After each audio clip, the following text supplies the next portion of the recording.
Hi there, it's Heather from Earth Mama here, back with part 2 of our tomato series.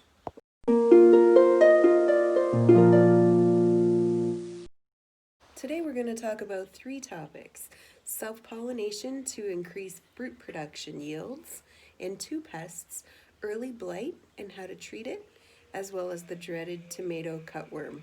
So let's get started. So as you can see, my tomato row is pretty densely packed with plants. And part of the problem is that my cherry tomato section over here self-seeded itself because I allowed them to fall last year and they pretty much populated wherever they wanted to. Something told me this year to just let them grow, so that's what I did. I am trying to contain them. You can see that I've got them tied there in clumps, and that being one of them. But because they're so densely packed at the bottom, they aren't getting the air circulation that they need, and so they're getting a little bit of early blight.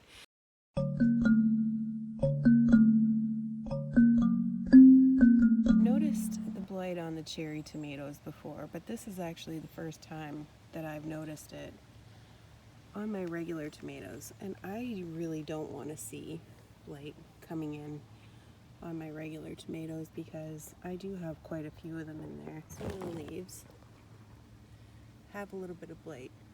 So what I'm actually going to do is just cut off everything that is infected and remove it outside of the garden. So I've got a very sharp pair of clickers here, and I've got a glove on, and I'm just going to cut this. See if I can get a good line on it. Just going to cut it right at the stem. So the blight happens because of improper air circulation around the base of the plant. The blight spores live in the soil, and so anytime you have water coming down, splashing up onto the lower leaves and extremities of the plant, it can actually transport those blight spores up onto the plant. Once it's on the plant, on the lower leaves and stem, it will climb. If it climbs up high enough to reach your fruit, you're going to get black spots on your tomatoes, and you don't want that. It can't be salvaged. If you think that you can leave it, you can't. It'll just become worse next year as more of those spores remain trapped in the soil. And get that right out of the garden so that you have fewer chances of those same leaves falling back down to the soil and the soil breeding more spores for next year. I'm going to show you the early signs, a little bit of early blight there. Nothing too serious on this one, but I don't want it to spread up to the fruit. So I'm going to put that right in the bin. This leaf here is one of the worst ones. The brown dead leaves, the yellow leaves, all classic signs of blight. So you want a nice sharp cut so that it's not as hard on the plant, and you want to cut it right at the stem, and you want to, like I said, you want to take that right out of the garden after. Be careful with your cutting. Another mistake that I have made is thinking I was snipping off a branch that had blight on it and actually snipping through the main stem of the plant. That is heartbreaking. If that happens, take the stem and any fruit that are on it, hang it upside down, and some of the fruit may ripen enough that you can use. So this is what the plant is going to look like after pruning. You can see in this kind of area here, I've taken all the foliage away. And the reason for that is it's going to open up an airspace between the soil and the limbs. The blight comes from the soil itself. When water impacts that soil, it splashes it up onto the plant, and we don't want that. So it's 2 reasons. 1, you're going to create some space, and 2, it's going to dry a lot faster with airflow in that area. And as you can see, I definitely don't want blight getting on those beautiful tomatoes that are starting to form. So one of the things that pruning for tomato blight allows you to do is take a good close look at your plants and see if you have any other predators. I happen to notice these droppings on this leaf, and looking straight upwards from there, I found that guy. It's funny because I had a dream of those guys last night, so I was gonna come out here and look for them anyway. That is a tomato cutworm. What actually happened was I had a dream that my garden was being invaded by tomato cutworms.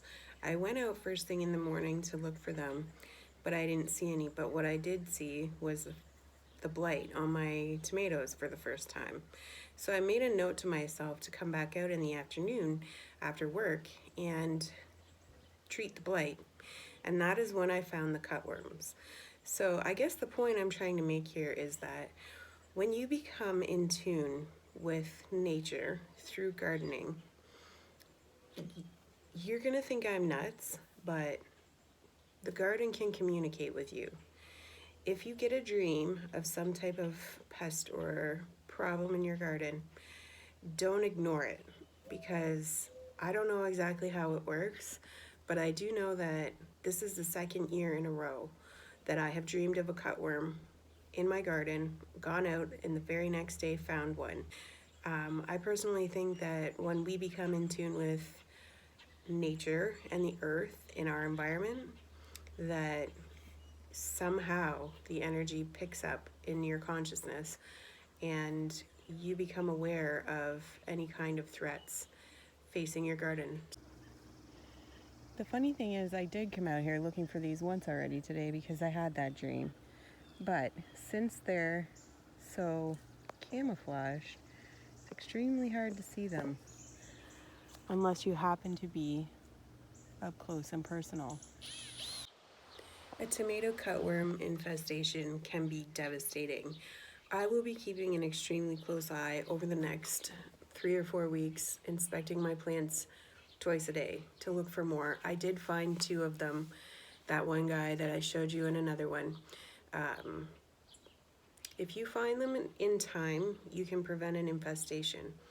If you get a full-blown infestation, I'm not kidding you, these things will get to be this big and they will take a bite out of your tomatoes.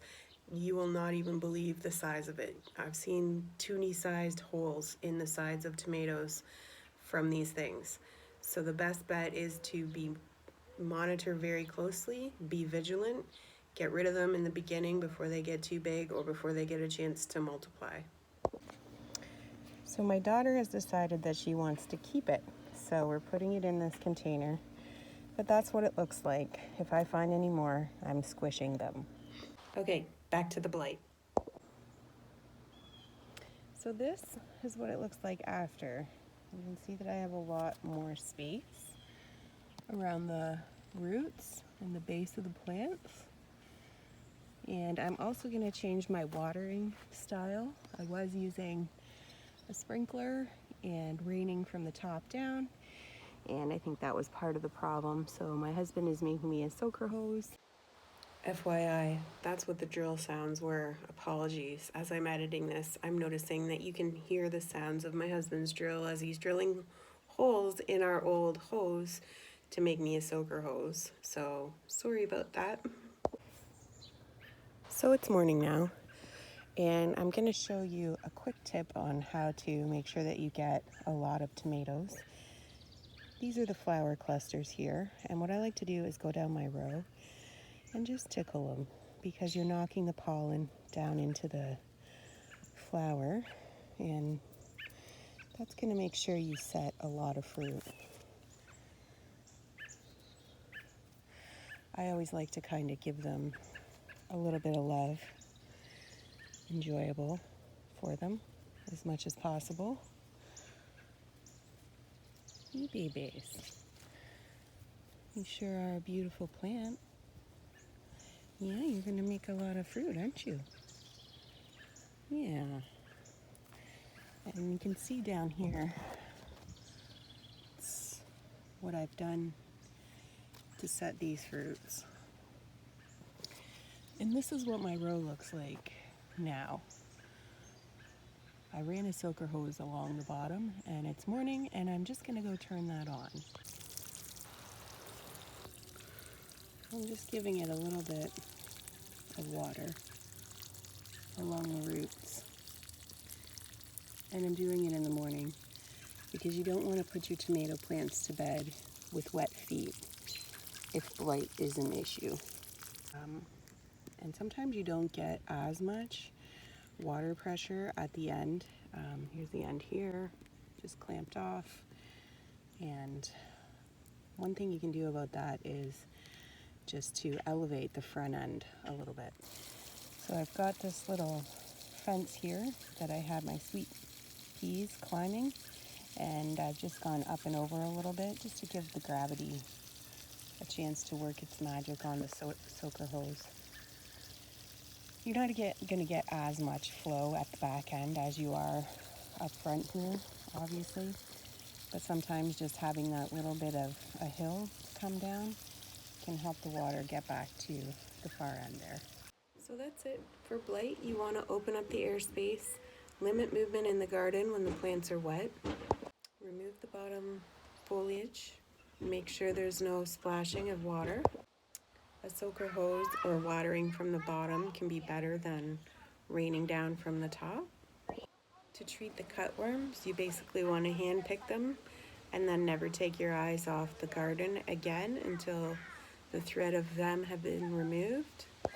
To self-pollinate, you're going to tickle the flowers with your fingers to knock the pollen down inside the flower stem where it can produce a fruit. Say encouraging things to your plants. You don't want to bring bad energy to the garden. You want to bring positive energy, and you want to give those plants positive reinforcement. And always listen to your dreams or intuitions, because instinctively you do know how to do this. If you have tips or tricks on how you deal with any of these topics, I would love to see them. And stay tuned for our next series, which will be involving seed saving, harvesting, and canning.